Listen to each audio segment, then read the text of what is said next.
Hey there, I'm Tanya, and I recently went through a divorce. I wanted to share my story in hopes that it might reach someone going through a similar situation and maybe, just maybe, offer some help or insight. A bit of background: my parents split when I was 7 years old. My dad was a Navy SEAL, often away from home, and eventually my parents' relationship crumbled.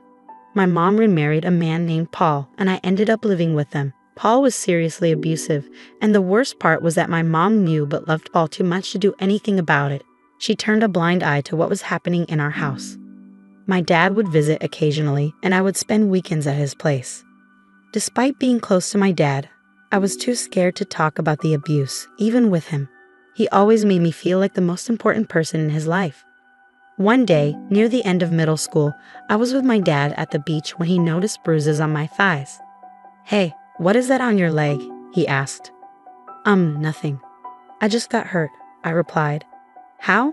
That's a pretty rough bruise." "I just don't remember." "You don't remember? Are you keeping something from me?" "Dad, no. I must have gotten it in PE. You know you can tell me about anything. I may be away a lot, and maybe you're closer to your mom, but my love for you is just as strong, if not stronger." "Dad, actually, I'm sorry I haven't told you this, but Paul, he's cruel to me." "Cruel how?" "Well, sometimes he hits me. I'm not saying it's without reason. I bear some blame too. One day, I left the door open and his dog escaped. He used his belt on me." "What? Where was your mom?" Mom turns a blind eye to it. "Darling, fear not. This ends right now. I'm taking you to my place and you will be staying with me.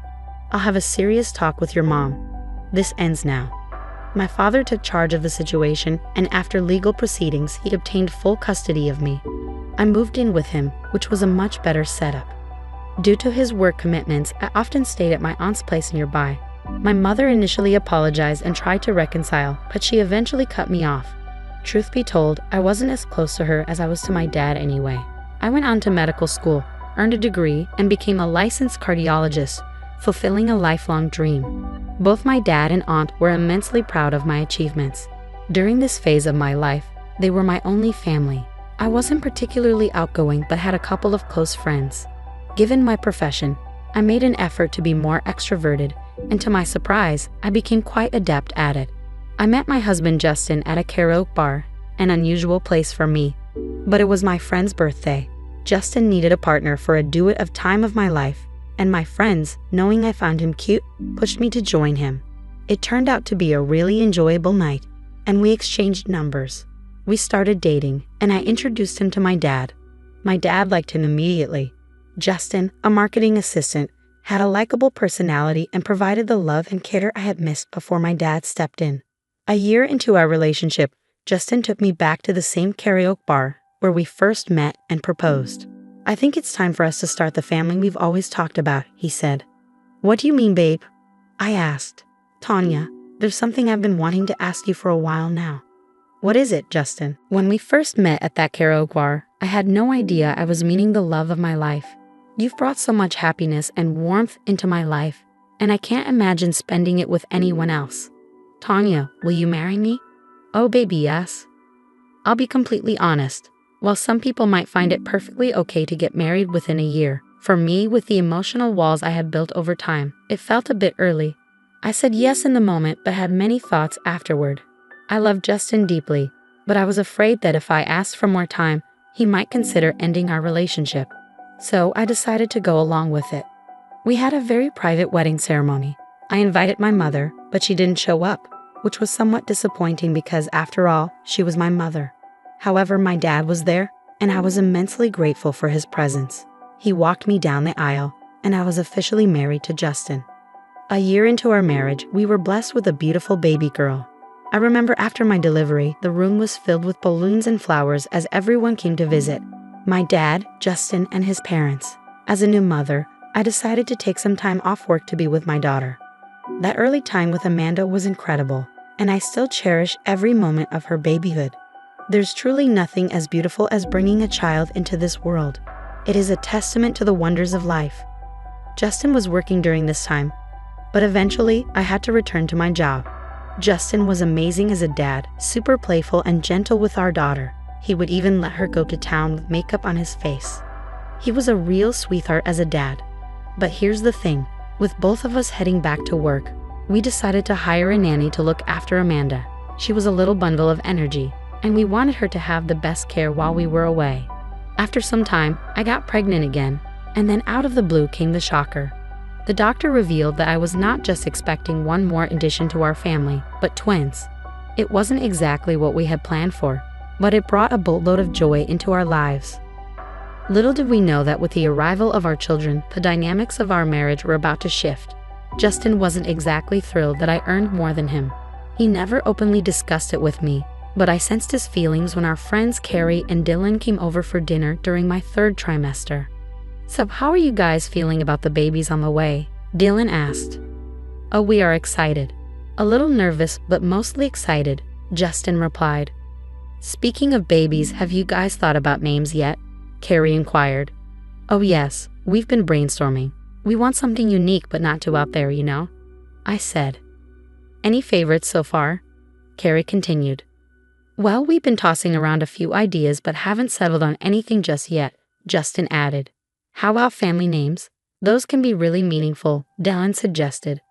"Absolutely.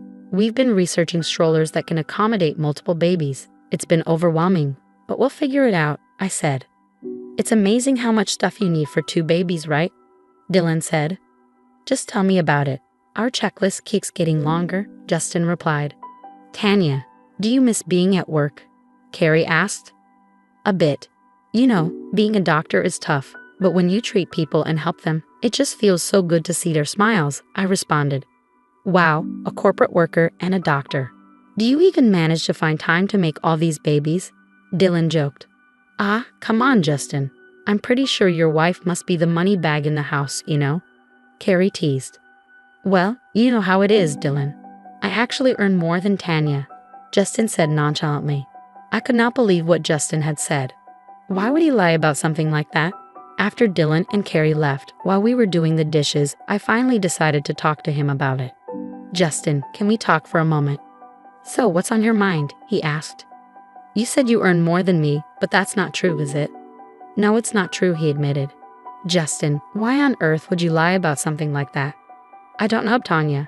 I guess I was just embarrassed. It felt awkward." "Embarrassed?" I had no idea this was such a sensitive topic for you. "I am not sensitive, Tanya. I'm a man, and I should be the one in charge." "You've never complained about it before. What has got you so worked up now?" "I just don't want people to think I'm some kind of loser, okay?" "Justin, if it works for us, it works for us. Who cares what other people think?" "Yeah, whatever," he muttered. Justin's response left me feeling uncomfortable. It came across as somewhat misogynistic. What was the problem if our arrangement worked for us? I never had an issue with having a husband who contributed less financially. After all, money is not what keeps a family together. At that point, I had a lot on my plate, so I didn't dwell on it too much. 2 months later, the big day finally arrived. My pregnancy had been complicated, but eventually I gave birth to twin baby boys. In the hospital bed, I held my precious little boys, Abe and Leon, in both my hands. "Our family feels complete, baby. You've made me the happiest man alive." "I love you," Justin said. "It wasn't all me, babe. Amanda, look at your baby brothers. Aren't they so cute?" "Baby brothers?" Amanda asked. "Yes, sweetheart. Do you want to sit next to Mom?" "Yes," she exclaimed. "Hello, baby brothers." At that moment, I felt an overwhelming contentment with my life. I dreamed of being the best mom to all my kids, something I had never gotten from my mother. My deepest desire was to provide them with everything they wished for and shield them from all the bad things in the world. Soon, I took the babies home, and we had the whole nursery set up for them. Justin and I both took some time off work. While Justin eventually returned to the office, I didn't. Then things got really tough at home, juggling the care of the babies and Amanda. We were in a tight spot financially, and things weren't exactly rosy. I had a strong desire to give my family the best of everything, and I had the means to do so. But we also needed a parent at home to take care of the kids. It was a challenging situation, and we needed to find a way to make it work. The issue was the significant income gap between us. Justin brought in only $30,000 a year, while I earned $150,000 a year. You could see the difference. From my perspective, it made sense for me to continue working. I had a good career and a well-paying job with the potential for salary growth. I thought I would talk things out with Justin, and he would understand my viewpoint, but things did not go my way. We had just had dinner, and Justin and I were in the twins' room to check up on them. 3 kids. We always planned for 2, but I'm not complaining. They're so cute, Justin said. Yeah, they are. Well, I want to talk to you about something. Sure, what's on your mind? We need to secure all our kids' futures, you know. I know I might be thinking too far ahead, but we can provide them with better opportunities. We can even help them with their college if they need it. You're right, Justin agreed. If I continue with my job, we can save more. And if I work for a few more years, I'll likely get a raise. That would be amazing, but who will stay with the kids at home while we are working? What if you quit working and stay home to take care of the kids? Are you kidding me? No, you get along with them so well. What I mean is, I am the man of the house. Just because you have a higher paying job does not make you the decision maker. Justin, are you kidding me? Can't you see we would have a better life if I went to work instead? Seriously, is your ego that fragile that taking care of the kids makes you think you're less of a man? Justin looked furious, something I had never expected. He raised his hand and slapped me right across my face. How dare you say that to me? You're trying to be the boss, aren't you? Just stay within your limits. Do what you're asked to do, and more importantly, listen to me. Justin left the room, leaving me standing there in shock. It brought back memories of the situation with Paul. I was utterly stunned. How could my husband, the father of my children, someone I thought was the love of my life, do this to me? I am not suggesting all men are the same, but this experience shattered my trust and made me question everything about our relationship. Some men are incredibly insecure of their masculinity, and I was devastated to realize Justin was one of them. I felt a mix of anger, sadness, and most of all fear. I was scared to be around Justin, unsure of what he might do if I made another wrong move. That night, I couldn't sleep and spent on the couch contemplating my options. I knew I needed to get out of this marriage, not just for my sake, but for the kids as well. I had been through a similar situation when I was young with my mom's husband, Paul. My dad had taught me well after that, showing me how a real man should treat women. Then one of the twins started crying on the baby monitor, and it hit me. We had the baby monitor in the twins' room, and it must have recorded everything that had happened. I had solid proof. The first thing I did was extract the footage. As I watched the recording, an idea began to form in my mind. I waited until morning, making sure Justin and the kids were still asleep, then made a call to my dad. Good morning, Bunny. Hey, Dad. You're calling me so early today. Is everything all right? No, Dad. Something happened last night. I need help. Are you safe, honey? What happened? Yes, for now. Last night, Justin and I argued, and things got out of hand. He slapped me. What? How dare he? Why did you wait all night to call me? I didn't know what to do, Dad. Sweetheart, remember what I have always said. I'm here for you whenever you need me. I mean it. Well, Dad, the thing is, all of this happened while we were in the twins' room, and it got recorded on the baby monitor. Bingo, we have proof. We're going to get that bastard. I know some people in law enforcement. Honey, stay put. Where is Justin right now? He's still sleeping. Why don't you send me that video and get the kids? I'm coming. I woke up Amanda and gathered the twins, hastily packing a bag for them. I forwarded the recording to my dad. Anxious, I waited in the living room. Just 15 minutes after the phone call, there was aggressive knocking on the door. As I approached, I could hear Justin coming down the stairs. Who's at the door, and why are the babies here? What's going on? Open the door. It's the police.